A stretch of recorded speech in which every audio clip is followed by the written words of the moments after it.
Man, I will tell you guys what, it's been a long day. This morning I got up and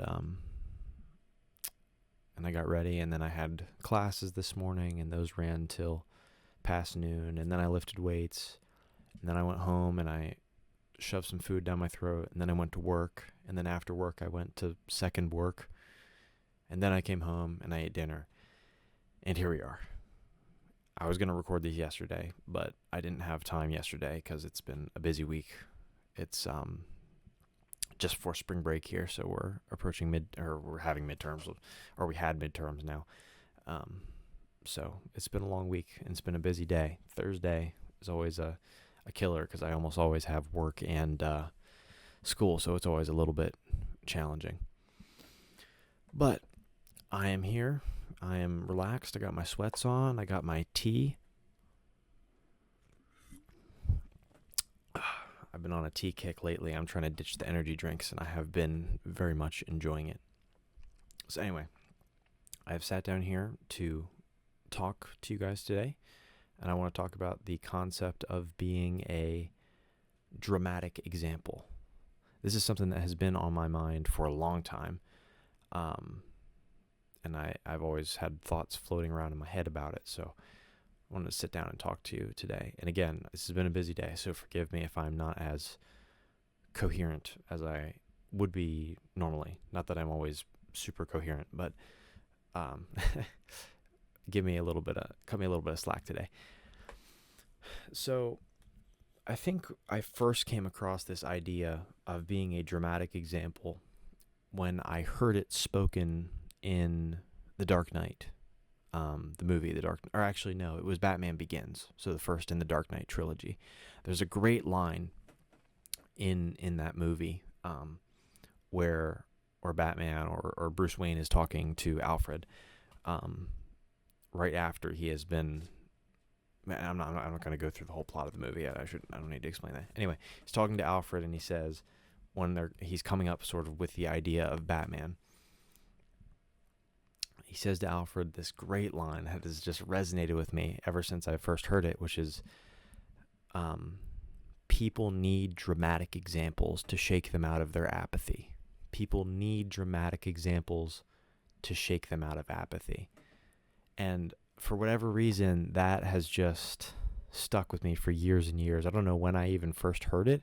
It's probably been since, maybe sophomore, junior year of high school, so 15, 16. So it stuck with me for about 3 or 4 years, I guess. That would be about right. Actually, almost 5 years, because I'm going to be 20 soon. That's ridiculous. Anyway, that idea has stuck with me. This idea of people need dramatic examples.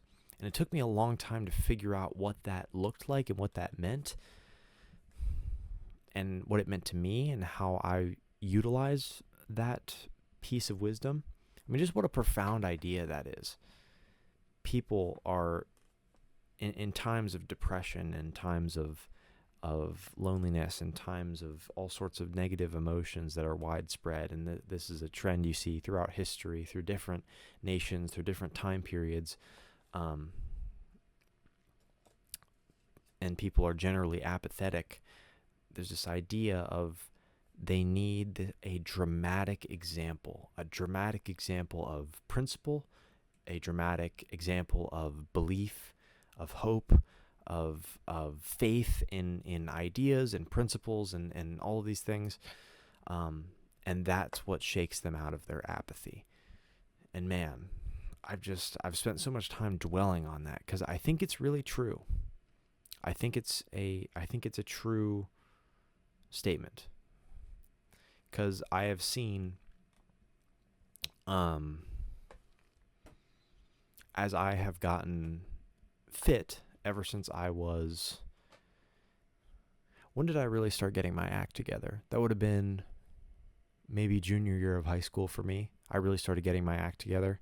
I started reading books again. I started just generally getting my act together. I started lifting weights, getting fit, trying to become wiser and smarter and more virtuous and all of these things, more visionary, more creative, all of these things, just trying to improve myself on every level.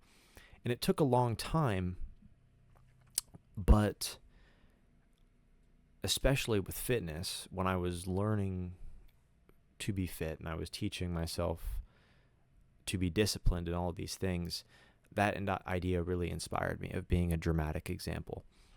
I spent a lot of time doing things that weren't even, when I was trying to get fit, I was spending a lot of time doing things that weren't even necessarily, their foremost goal wasn't for fitness and health. It was for the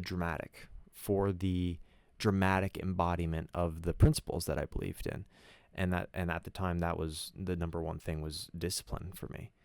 So I would do things that were difficult for the sake of difficulty, rather than it being, and health and fitness was actually a secondary goal. The first thing was discipline. And I did all sorts of arguably stupid things looking back now for my health when trying to discipline myself. Although I would still say, hands down, I would do it all over again. It was definitely worth it. And I put so much time and effort for years into doing that, and into growing on all of those levels that I mentioned. And I noticed that people would start coming to me for advice, which was very strange. Because I was pretty introverted in high school. I mean, I still have, I had friends, and COVID played a decent part in that for me. Why I was had less friends in high school.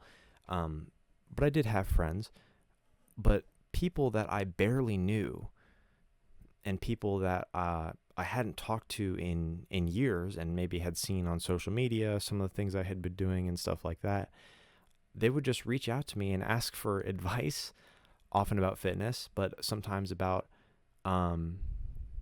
philosophy, sometimes about God, about Christianity, about just general guidance in their life. And this was so strange to me, and because that was never something I set out to do, but something about the growth I had undergone during that period made people want to come to me for advice, for help, and for guidance. So I think that's a pretty clear-cut example in my own life of that being pretty irrefutably true, that dramatic examples shake people out of apathy. People are drawn to that. They're drawn to these dramatic examples of principles and ideas because it means someone's committed to them. It means someone believes in them, and belief is attractive. And people want to be around people who are passionate and faithful and believe in their principles strongly. And that's really all the great men throughout history are these figures that are dramatic examples of their principles. Christ, obviously, well, I don't know if Christ is a good example, because who Christ is so much more profound and deep than just being a moral example. But anyway, he still takes the place of being the ultimate moral example. And the story of the Passion of Christ and the Gospels has obviously been, it's the greatest story ever told, right? It's, all our culture, especially in the West here, basically is based around that. It's captured men's hearts and minds for millennia now. That's so that's a good example. But another good example would be, a more modern example would be David Goggins.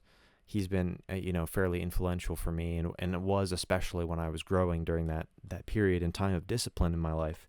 And I think that's the reason he speaks to young men so much. Like, he is like the physical embodiment of discipline himself, and that's so attractive to a generation of men who are growing and learning to become disciplined, he is the ultimate example of discipline and what humans are capable of when they put their mind to something. So, these dramatic figures, they just, they inspire people. They move people. It's just,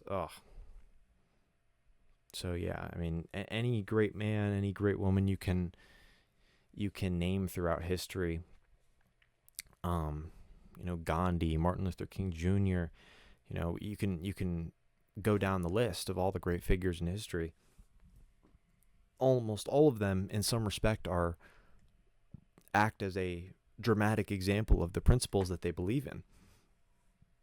And I think that's actually, in and of itself, what makes great men and women, is that belief, that disciplined adherence to impossibly high standards, because you have such a deep passion and belief for a certain principle or idea or concept. And, that's the kind of thing that moves mountains, right? That's the kind of thing that moves mountains. That's what moves people. That's what inspires people. That's what makes people listen. We're just naturally drawn to that, I think. And there's something to be said about, when we're trying to be dramatic examples ourselves in our principles and our beliefs, and that's a hard path, obviously, and that's not an easy thing.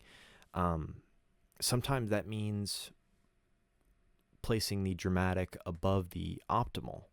Like I said with myself in my story, how I had for at least a time placed the being dramatic in the adherence to discipline. I had placed that above health, right? So that was sort of the initial goal, right? Was getting fit, optimal health, and things like that. So the goal had then shifted, and I placed the dramatic above the optimal.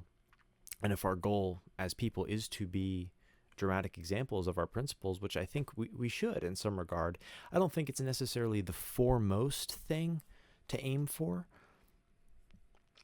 I think it's kind of secondary to chasing meaning and fulfillment, right? But I think being a dramatic example is part of that. When we're trying to do what we think is right and, do what we think is meaningful, that is,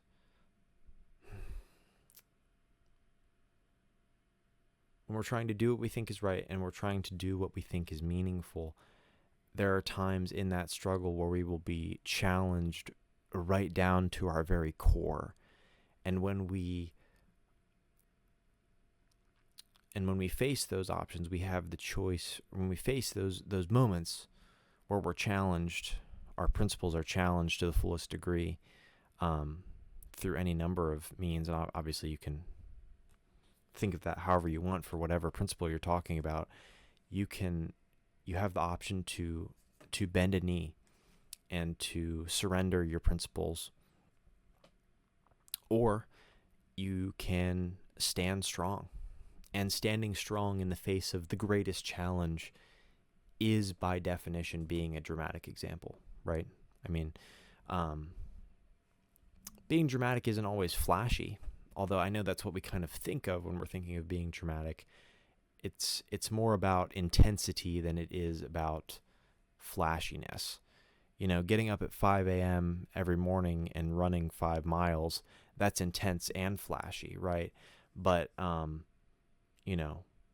being a single mother who wakes up at 4 a.m. to go to her first of 3 jobs for the day, that's not flashy, but that sure is intense and sure is dramatic. And, so that's just something we're thinking about, I guess. I don't know how I got onto that element of that. I'm sorry. My brain is so fried after today. What else do I want to say? Let me peek at my notes. Yeah. Being dramatic also brings out the best in you, right? It brings out the best in you because let's think about this for a second. So you have a set of principles, right? You have a set of aims, you have a set of perspectives in the way you think about the world and look at the world. And when you are placed in the most challenging situation and you choose to adhere to those principles, those principles and those ideas are sort of at the core of who you are as a person, right? So when you're challenged to the highest degree, and when you're being dramatic about your principles to the highest degree, that is you. You are bringing out the most of yourself. So, man, I probably had other thoughts to say about that, but I don't know what else to say. Oh, here's a good, okay, so in my last video, I was pointing out some issues in the atheistic worldview. And I wasn't trying to prove a theological one. I was just trying to point out a hole in the atheistic one, or the naturalistic materialist one. And the core of that is essentially that this would be a whole nother discussion, so I'll try and summarize to get to my point here, is that the atheistic worldview has the issue of, if you are to have a moral system or a meaning value system of any kind within an atheistic human generated value system, they or moral system, they rely on certain axioms, certain principles and foundations, which are almost always things that cannot be in themselves proven via an atheistic worldview. Like, they make fundamental claims about the nature of humanity, or the nature of reality, or the nature of the universe, things like that. Assertions about what are fundamentally good. And you have those axioms within you. And for me, I would think about it as being the Christian axioms, loving your neighbor, giving all of your heart, soul, strength, mind to God, all of those things, embracing the truth, all of those things. Those are the axioms that are at my fundamental level. But if you do some introspection, and I'm not trying to say what I said about secular worldviews and axioms to try and discourage you, because this is for anyone, it's not for Christians specifically. But interrogate yourself, find out what is at the core of your being. What are your core axioms that you stand on? Because those are the things that make up what you are, right? Like, you have your physical and mental, and I would say spiritual, but you also have these fundamental axioms. They dictate how you're going to act. They dictate what you are and where you're going and where you ought to go. So they're a core part of who you are as a person. And so interrogate yourself, find those, and then once you have them, write them down, make them clear, make them tangible, and then you have the option to be truly dramatic in your expression of the belief, of your belief in those principles and those ideas, right? Yeah. Yep. That's what I wanted to say. So, oh man, I had something else too I was going to talk about, but my brain is so fried. Ugh, this video is going to come out terrible. I'm so sorry. But yeah, interrogate yourself, find out what's going on at the core of your mind, at the core of your spirit. What's going on in that head, what's at your base? What's truly driving you? This is getting into a topic from a previous video, but whatever. All these things are by nature sort of related. Be dramatic oh, that's what I was going to say. Yes. Okay. I was trying to stall until I figured out what I was trying to say. Yes. So when, once you figure out those axioms that you stand on, those principles that you stand on that are at the core of your being, go out, be dramatic with them, because you being dramatic in the expression of your belief of those principles, that shows how much you actually believe in them. Like, are you willing to be dramatic and dedicate, and are you willing to die on the hill that is your principles and your ideas and what you base your life on? And if you're not going to, then it might be time to sit and have some times of stillness and introspection, and maybe searching for new knowledge, about morals and philosophy and theology and all of these things, to try and reorient yourself a little bit. Would you die on the hill of your own principles? That's something worth thinking about. And if you are, then go out there, express that in every waking moment. It's so easy to get lost in the minutia of the day, so that when we're faced with one little challenge to our principles and to our goals and to our aims, and one little challenge, and we're sort of not really even conscious of it sometimes, and I think we take little steps backwards.